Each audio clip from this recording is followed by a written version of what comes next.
Hello everyone, welcome back to my channel. अगर आपने मेरे चैनल को सब्सक्राइब नहीं किया है तो इसे सब्सक्राइब कर लें एंड बेल आइकॉन को भी प्रेस कर दें ताकि आपको रेगुलर अपडेट्स मिलते रहें। आज जो हम लोग टॉपिक देखने वाले हैं वो है पेनिसिलिन।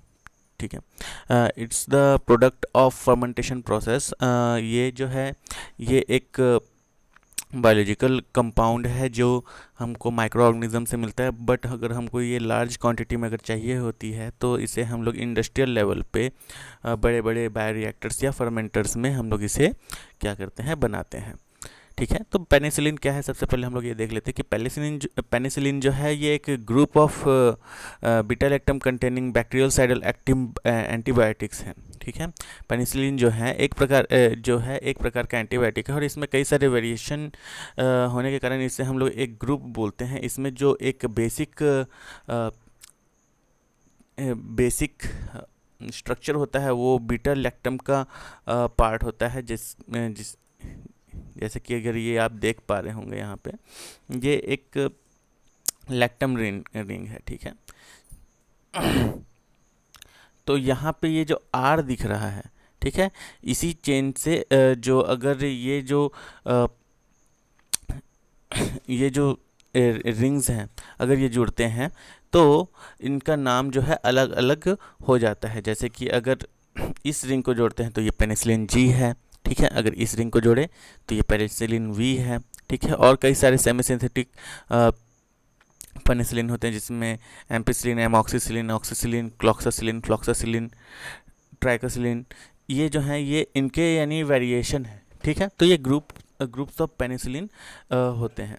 ठीक, तो इसे हम लोग इसमें जो रिंग जो यूज़ होती है वो होती है आपकी 6 अमीनो पेनिसिलिक एसिड की रिंग, जिसे हम लोग बीटा लैक्टम की रिंग भी कहते हैं।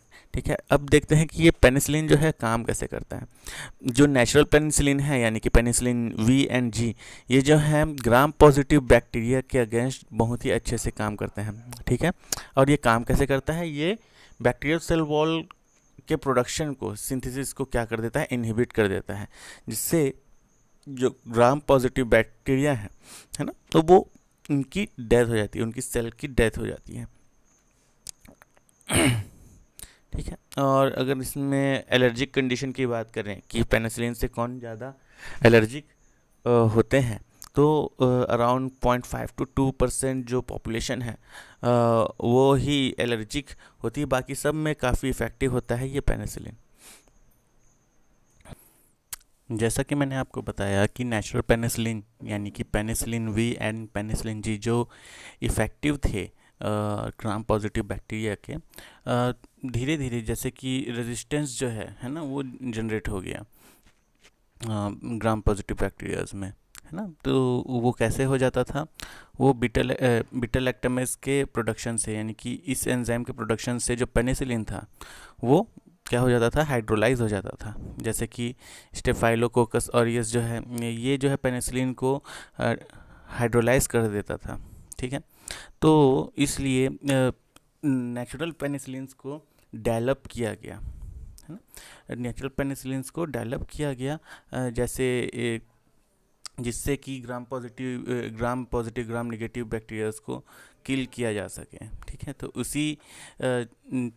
उसी पशुपेश में, उसी वे में क्लॉक्सासिलिन, एम्पिसिलिन, फ्लॉक्सासिलिन, एज़लॉक्सिलिन, इन सभी जो है सेमी सिंथेटिक पेनिसिलिन्स का प्रोडक्शन हुआ।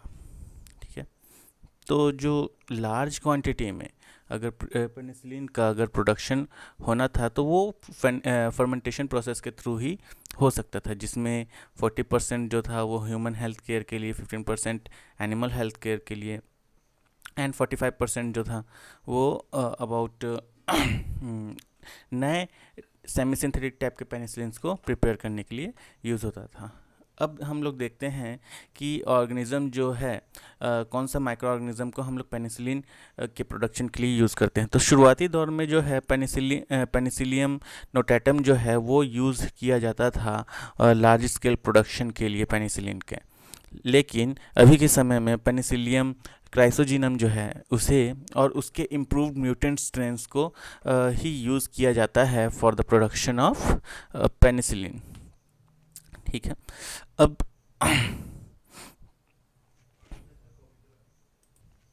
अब जो पेनिसिलियम क्राइसोजीनम है ना, उसे भी जो है उनके स्ट्रेंथ्स में है ना, म्यूटेशन में हमने जाना है कि हम लोग जीन्स में फेरबदल करके उसकी इफ़ेक्ट को बढ़ा सकते हैं। ठीक है, तो डिफरेंट डिफरेंट वे में उसमें म्यूटेशन किए गए और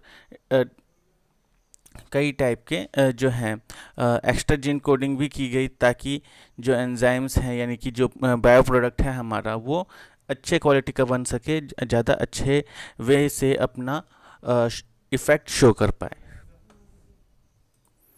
तो चलिए अब देखते हैं कि जो प्रोडक्शन है लार्ज स्केल में पेनिसिलिन का कैसे होता था। उसके लिए जो है यहाँ पे एक फ्लो चार्ट आपको दिख रहा होगा कि जो लायोफिलाइज्ड कल्चर है, लायोफिलाइज्ड कल्चर मतलब कि डीप फ्रीज में रखा हुआ यानी कि कोल्ड रेफ्रिजरेशन के थ्रू जो है उसे ड्राई किया हुआ जो कल्चर रहता है ना, वो इनएक्टिवेटेड फॉर्म में रहता है, तो वो काफ़ी लंबे समय तक हम लोग उसे स्टोर करके रख सकते हैं, जिसके लिए हम लोग लिक्विड नाइट्रोजन का भी यूज़ करते हैं। तो वहाँ से सैंपल लेके उसे ट्रांसफ़र किया जाता है इनोक्यूलम में। ठीक है, इनोक्यूलम में एक थोड़े से पार्ट्स को लेके उसे लार्ज से कम यानी कि मीडियम रेंज में जो है उसे थोड़ा सा बढ़ाया जाता है उसकी क्वांटिटी को, यानी कि उसे एक्टिवेट किया जाता है इनोक्यूलम में। उसके बाद जो है उसे ट्रांसफ़र किया जाता है प्री फर्मेंटर में।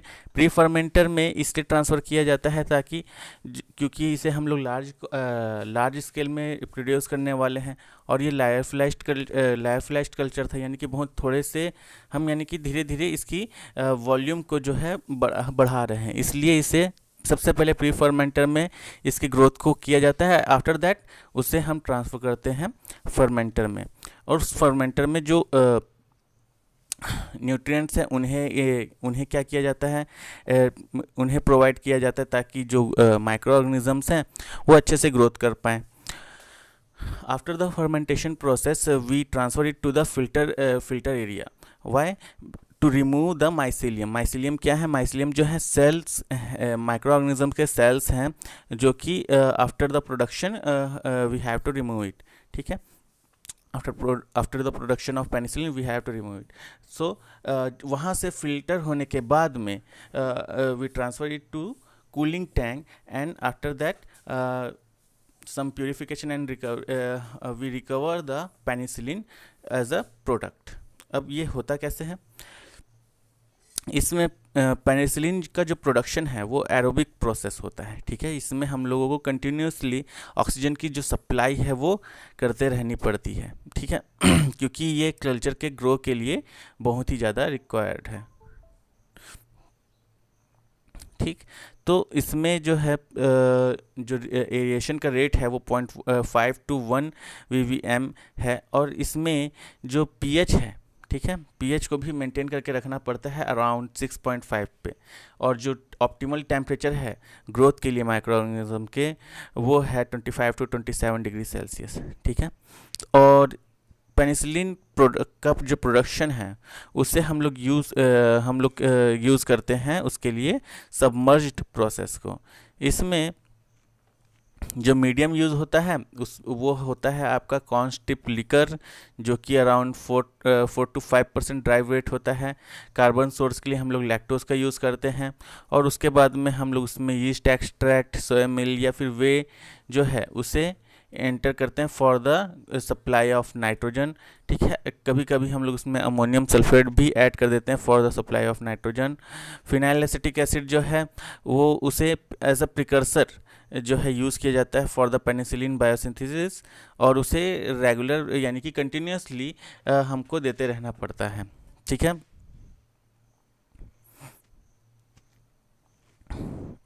और उसके बाद में अगर हम लोग उसमें शुगर भी अगर ऐड करते हैं तो ये पेनिसिलिन का अच्छा यील्ड देता है। यील्ड मतलब होता है कि अगर हमने कोई चीज़ स्टार्ट की है बनाने के लिए तो उसमें उसका जो प्रोडक्शन होगा है ना, तो कितना प्रोडक्ट बना वो कहलाता है यील्ड। अब हम देखते हैं कि फर्मेंटेशन प्रोसेस कंप्लीट हो जाने के बाद में हम पेनिसिलिन की रिकवरी कैसे करते हैं। तो जैसे ही फर्मेंटेशन कंप्लीट होता है तो हम जो ब्रोथ रहता है ना, जो न्यूट्रिएंट मीडियम रहता है उसमें अराउंड 1% पेनिसिलिन रहता है, उसे हम लोग एक्सट्रैक्ट करने के लिए इसे प्रोसेस करते हैं। सबसे पहले हम लोग इससे माइसेलियम को निकाल लेते हैं बाय फिल्ट्रेशन, ठीक है। फिर पेनिसिलिन को रिकवर करने के लिए हम लोग उसमें जो है एन ब्यूटाइल एसीटेट या फिर मिथाइल कीटोन जो है उसे उस सॉल्वेंट को डालते हैं लो टेम्परेचर में, यानी कि 10 डिग्री सेल्सियस से कम रहता है उस टेम्परेचर पर डालते हैं। और एसिडिक पीएच जो रहता है, जो वो एसिडिक पीएच के वो में करते हैं, यानी कि अराउंड 3 जो है उसके नीचे ही करते हैं।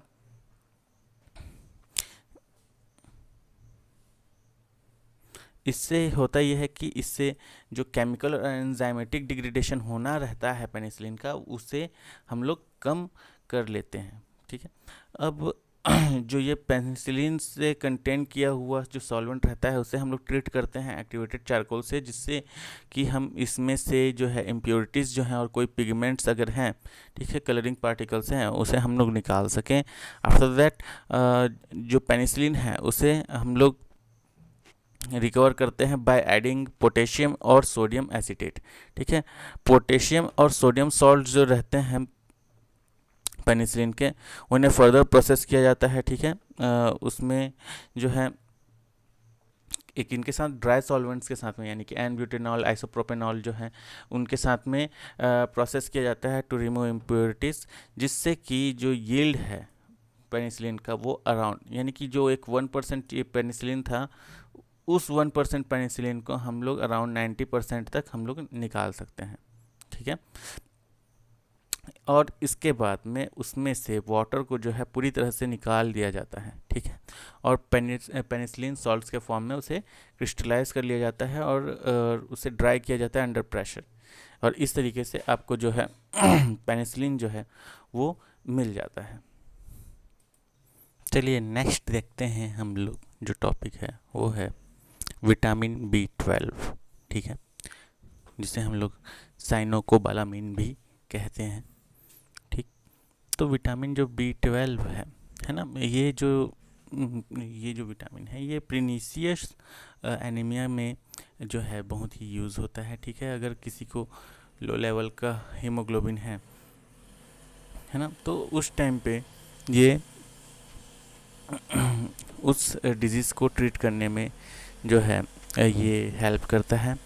पहले जो है इसे एक्सट्रैक्ट किया जाता था लीवर्स से, ठीक है, लेकिन अभी के टाइम पे जो है इसे हम लोग फर्मेंटेशन प्रोसेस के थ्रू बनाते हैं, ठीक। तो विटामिन B12 जो है ये एक water soluble B complex vitamin है। ये बनता कहाँ पे है, होता कहाँ पे है? तो विटामिन B12 जो है ये एनिमल टिश्यू में होता है, प्रेजेंट होता है, और बहुत ही लो कॉन्सेंट्रेशन में अवेलेबल रहता है, अराउंड 1 ppm के अराउंड ये प्रेजेंट होता है लीवर में। और ये कहाँ पे प्रेजेंट, यानी कहाँ से हमको यानी अपीयर होता है, ये मिथाइल कोबालामिन से यूजुअली, जो कि एक कोएंजाइम है, वहाँ से ये प्रेजेंट होता है, ठीक है। तो इसको आइसोलेट करना है ना, क्योंकि हमको पता तो चल गया कि ये विटामिन B12 जो है बनता कहाँ है, तो उससे आइसोलेट करना, एनिमल टिश्यू से इसे आइसोलेट करना बहुत ही एक्सपेंसिव और बहुत ही लेंदी प्रोसेस होता है, ठीक है। अगर हम लोग केमिस्ट्री की बात करें विटामिन B12 की, तो विटामिन B12 जो है एक वाटर सॉल्युबल विटामिन होता है जिसका बहुत ही कॉम्प्लेक्स स्ट्रक्चर रहता है, ठीक है। और स्ट्रक्चर की बात करें तो इसमें कोरिन रिंग रहता है और उसमें सेंट्रल जो है कोबाल्ट एटम होता है। कोरिन रिंग जो रहता है वो ऑलमोस्ट सिमिलर होता है टेट्रापायरोल रिंग से, ठीक है, उसके स्ट्रक्चर से रिलेटेड रहता है, जिसे हम लोग पोरफायरिन कंपाउंड्स भी कहते हैं, यानी कि हीम यानी कि जो आपका हीमोग्लोबिन है ना, तो उसमें जैसे आयरन का पार्ट आ गया, क्लोरोफिल है तो उसमें मैग्नीशियम का पार्ट आ गया। तो कोरिन रिंग जो रहता है वो 4 पायरोल यूनिट से रिंग से बनता है, जिसके बीच में कोबाल्ट प्रेजेंट रहता है, ठीक है। उसी कोबाल्ट से जो है ये 4 पायरोल नाइट्रोजन रिंग जो है, नाइट्रोजन जो है वो जुड़े हुए रहते हैं, ठीक है।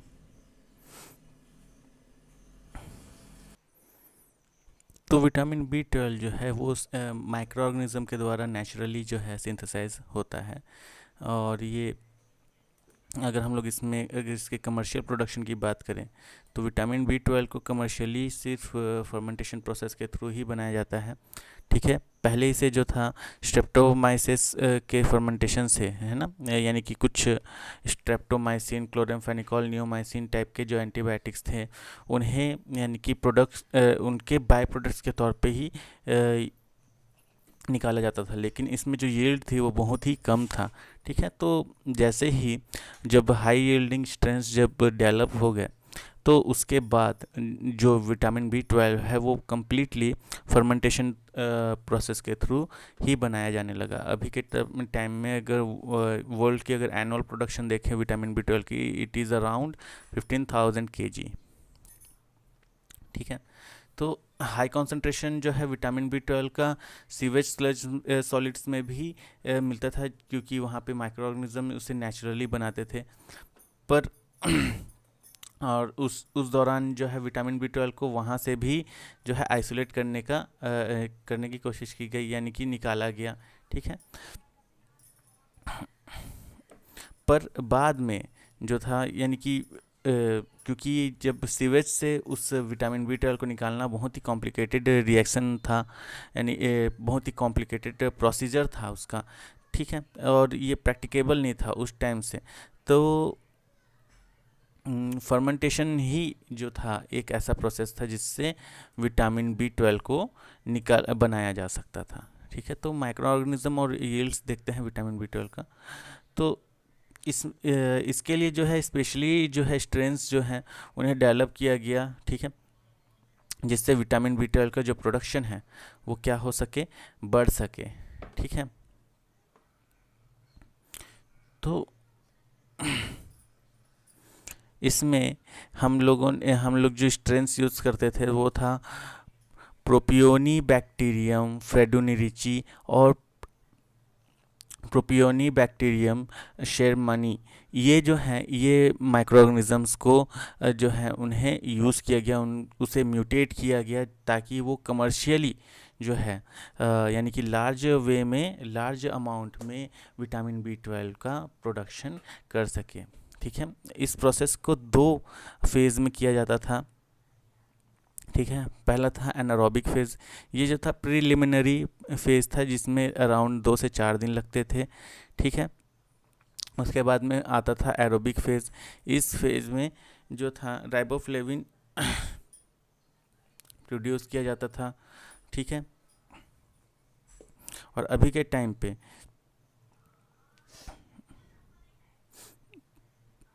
टाइम पे इसे यानी कि मिक्स कर दिया गया, मतलब क्लब कर दिया गया। दोनों के दोनों फर्मेंटर जो हैं वो एक साथ जुड़े हुए रहते हैं, जिससे ये प्रोसेस जो है काफ़ी आसान हो जाती है। ठीक है, जो बल्क प्रोडक्शन होता है विटामिन B12 का उसे हम लोग सबमर्ज बैक्टीरियल फर्मेंटेशन में करते हैं। ठीक है, और इसमें जो मीडियम जो प्रोवाइड किया जाता है वो बीट मोलासिस होता है। ठीक है, विथ कोबाल्ट क्लोराइड। और क्योंकि ये जो विटामिन B12 है ये इसका प्रोसेस बहुत ही टीडियस है, बहुत ही लंबा है। ठीक है, तो इसलिए इसके जो स्पेसिफिक जो डिटेल्स हैं प्रोसेस का उसे बताया नहीं गया है। अगर हम लोग रिकवरी की बात करें, यानी कि फर्मेंटेशन प्रोसेस के बाद में जो हमें विटामिन B12 मिलना है तो उसे हम लोग कैसे रिकवर करते हैं, तो कोबालामिन्स को जो है फर्मेंटेशन के दौरान में के बाद उसे हीट ट्रीटमेंट दिया जाता है, यानी कि 80 to 120 डिग्री सेल्सियस पे अराउंड 30 मिनट्स के लिए रखा जाता है in the pH of 6.5 to 8.5। ठीक है, जिससे कि जो सॉलिड्स हैं और जो माइसेलियम है वो क्या हो जाते हैं, अलग हो जाते हैं। उसके बाद उसे सेंट्रीफ्यूज करके या फिर उसे फिर फिल्टर करके फर्मेंटेशन ब्रोथ को क्या कर लिया जाता है, कलेक्ट कर लिया जाता है। और उसके बाद में कोबालामिन जो रहते हैं उन्हें कन्वर्ट किया जाता है मोर स्टेबल साइनोकोबालामिन में। ठीक है, इस दौरान जो विटामिन B12 रहते हैं वो अराउंड 80% प्योरिटी में रहते हैं। ठीक है, और इसे हम लोग डायरेक्टली फूड एडिटिव के तौर पे भी यूज़ कर सकते हैं। बट इसे हम लोग मेडिकल यूज़ के लिए जो है यानी कि प्रिनीसियस एनीमिया के क्योर के लिए, ट्रीटमेंट के लिए हम लोग इसे यूज़ करते हैं। हम लोग विटामिन B12 को अगेन जो है प्योरीफाई कर सकते हैं 95 to 98% की प्योरिटी तक। ठीक है, अगर कार्बन सोर्स की बात करें कि विटामिन B12 के प्रोडक्शन के लिए, तो ग्लूकोज जो है वो मोस्ट कॉमन जो है कार्बन सोर्स के तौर पे काम करता है in the large scale of manufacturing of vitamin B12। और भी कई सारे कार्बन सोर्स हैं लाइक अल्कोहल, जिसमें मेथनॉल, इथेनॉल, आइसोप्रोपेनॉल आते हैं, और हाइड्रोकार्बन लाइक एल्केन, डिकेन, हेक्साडिकेन जो हैं ये यील्ड जो होती है ना विटामिन B12 की, इससे वेरी करते हैं। ठीक, तो यहाँ पे जो था ये फर्मेंटेशन के कुछ यानी कि लगभग हमने इसे 3 पार्ट्स में बनाया है। तो इसमें हमने देखा है कि फर्मेंटेशन क्या होता है, और उसके बाद में जो बायोलॉजिकल प्रोडक्ट्स हैं जिसे हम लोग फर्मेंटेशन के थ्रू लार्ज स्केल में बनाते हैं, उसको हमने 3 पार्ट में डिस्कस किया है। ठीक है, कुछ फ्यू टॉपिक्स और हैं, छोटे छोटे यानी पार्ट्स हैं, उसे हम लोग आगे के वीडियोज़ में देखेंगे।